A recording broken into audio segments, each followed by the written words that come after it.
So I'm wondering, just hearing that you both and knowing you both were student athletes at UVM, what was it like balancing those roles for you, both as a student and then as an athlete, as likely a lot of viewers that will be listening to this are student athletes. So if you could tell us about what it was like in that role, what you enjoyed, challenges, etc. Go ahead, Nick.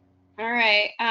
Yeah. So, I mean, looking back and to everyone who's listening right now, and if you're a senior, I'm so sorry that this has happened to you right now at such a peak part of your life and career. It's such a bummer what we're facing, unprecedented times, but it was one of the best times in my life, without a doubt. What was crazy for me is that when I started off at UVM as a freshman, I really thought I wanted to pursue, this makes me chuckle, a degree in pre-med. And it took me just one season to figure out that taking an organic chemistry test after a red-eye flight back from a weekend playing out west was just not going to cut it. So as somebody who is, and Jerry will attest to this, like I have a desire to be a high performer, and I was used to really high grades. I just couldn't get behind landing an average and being average in the class in pre-med with a C as my grades. Like it was definitely a pivotal moment for me. I was in my freshman season also when 9/11 happened. So that season, I remember the day it happened like it was yesterday, and we had a game that day actually against Dartmouth. And I happened to have two teammates, one whose father worked in the second tower and just got out in time, and another teammate whose dad was supposed to be on the plane from Logan, which is crazy, but he happened to be sick and didn't get on the flight. So we had like a lot of personal impact from 9/11. And when I think a big life event like that impacts a country, it does make you kind of stop and think and want to love what you're doing and love what you're studying. And without a doubt, soccer had always been my passion in life.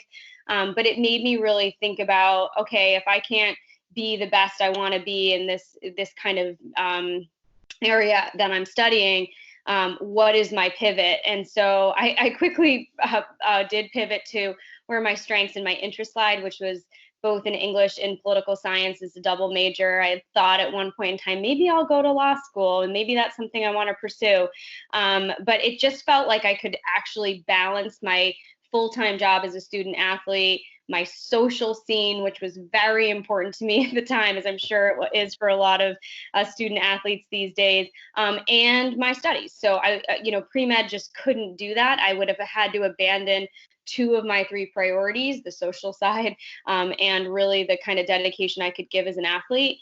And I felt like now I could be involved in things like student athletic advisory club, excel in my classes.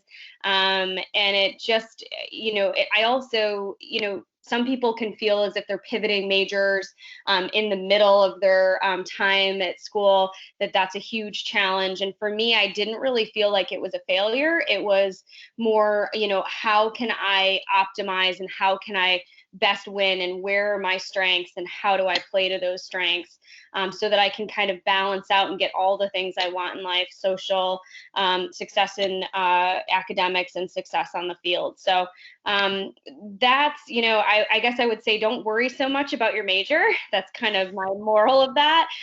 If you have good people skills, and I think most of that, which you can accomplish by being a student athlete, you can take those skills and apply them to the business world. And, I've built my career in the business world, and I don't have a single course in business. So, yes, having a background in English and good oral and written skills definitely has helped me succeed, but it's not all about perfectly what you major in. Yes, if you're going to be a doctor, you do need to have pre-med, but if you're not, you can certainly pivot into another world. So that's kind of my takeaway. Jer? Yeah, so I didn't have quite the aspirations Nikki did in the classroom. I struggled a lot in the classroom, but I recognized how important it was. My parents made sure of it because I was probably over the top into hockey at the time. And if I, growing up, if I didn't get the grades, they weren't going to let me play. And so that was really forced me to work hard in school when it was otherwise came pretty difficult for me. I was not a huge scholar at UVM. I think I got the dean's list once, maybe junior, senior year. I got a 3.0, which I was proud of. But I did work hard at it, and I recognized the importance of it. I was a major in business. But I must say, having said that, I agree with Nikki that you don't got to major in business to be a business person by any means. Any of those skills that you get in school can really translate. So I wouldn't, like Nikki said, I wouldn't emphasize the fact that you need to be a business major. Now, if you want to be a CPA and really get into finance, yeah, that can certainly help. But I'm sure Nikki would say, just as I would, even though I was a business major, I wasn't a finance major. I've learned more about business and finance by starting businesses and being involved than I did in school. So the balancing act wasn't easy. It was tough, especially for somebody like me who struggled in school. It was really hard, and you had to set aside time, and sometimes it was social time just to get your homework in and get things like that. And I remember visiting a professor once, and I think it was after my freshman or sophomore year, and he said, you should probably not play sports again next year. And I thought, what? This guy doesn't understand. Like, this is my life. What do you mean not play sports next year? So, because I don't think people fully appreciate how much athletes put into their trade and how important it is to them. So it was very important to me. My teammates are still some of my best friends even to this day, and that's 30 years ago. So it was really important. It was a balancing act, but well worth it. And as Nikki said, of all the years I had playing hockey before Vermont, after Vermont, my most fun 4 years were those 4 years at Vermont. Yeah, no question. And just as a follow-up on that, I don't know that you need to be thinking about during your collegiate time as a college athlete, like, what am I going to do for my career? Like, I wasn't thinking about it one bit. I know, Jerry, you definitely weren't thinking about it. I will tell you guys, I have a really distinct memory in my mind of my college roommate. So my best friends were also my teammates, but I didn't room with my teammates. I actually roomed with non-athletes, which was something I really loved, and still have those really close friends in my life to this day. But I remember my roommate who she majored in business, and she had a minor in costume design, and like a very clear set, I'm going down to New York and I'm going to be in fashion design. And this is my next steps. I'm going to get into Parsons New School of Design, and I'm going here.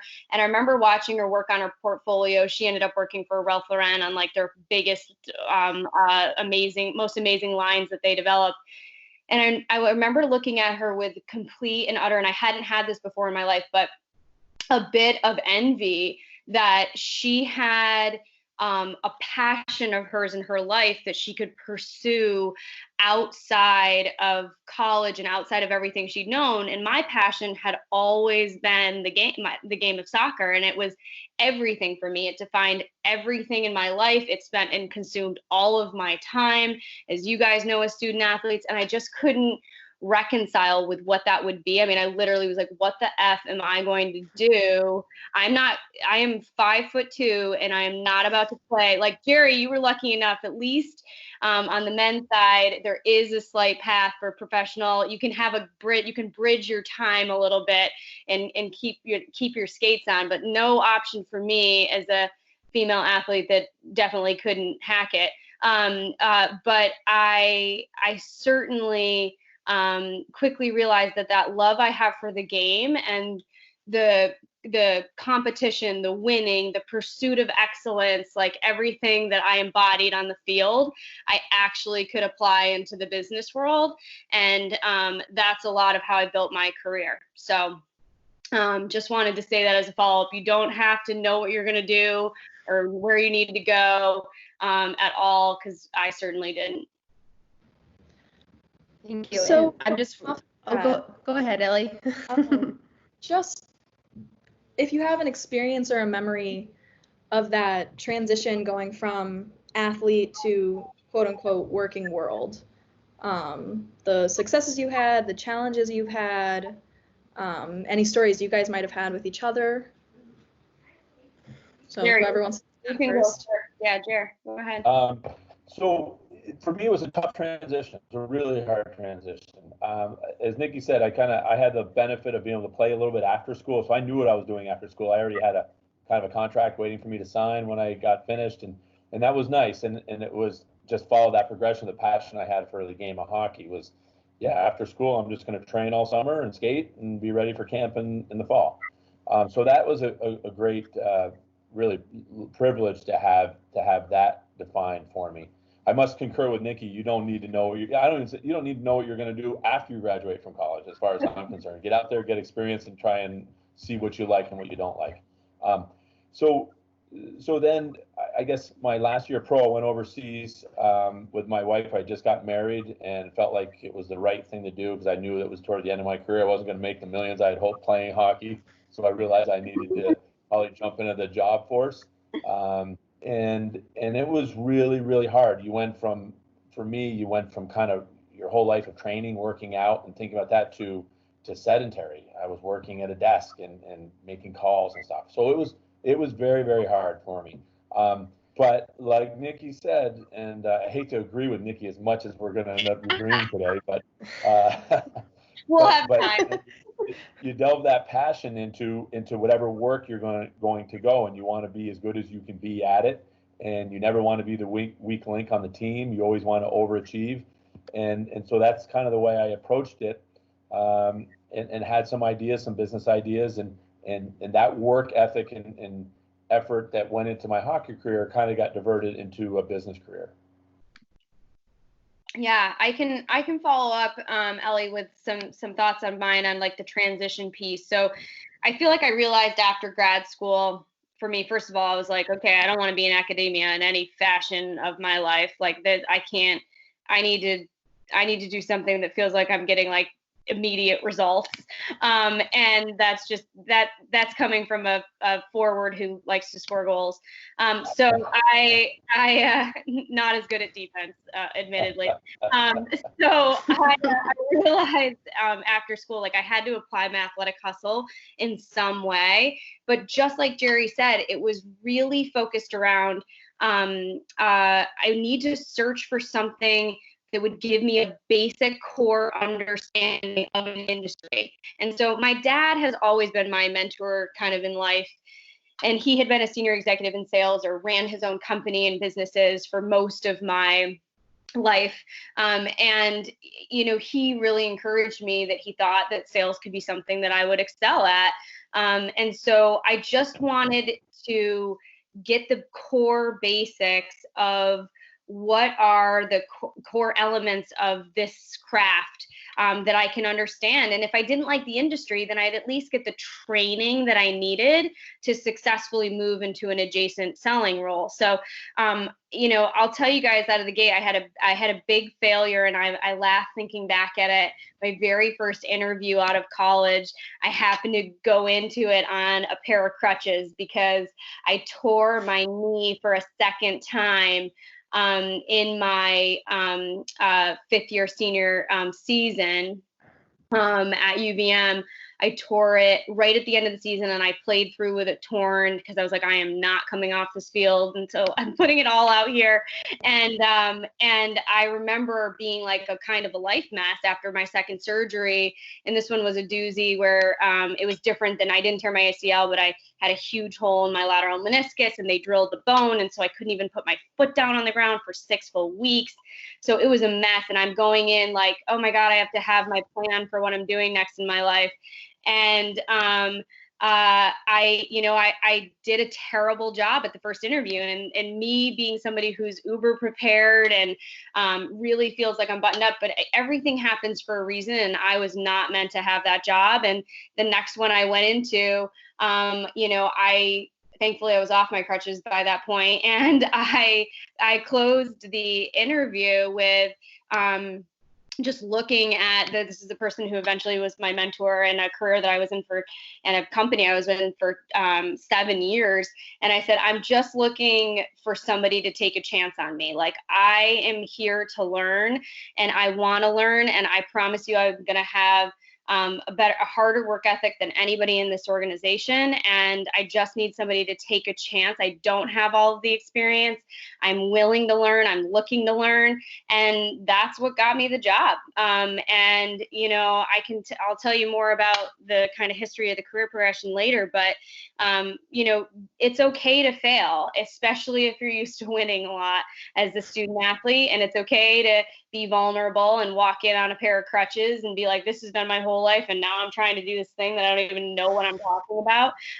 It's okay, and be vulnerable and say that you're looking for a chance. That's ultimately what worked out for me.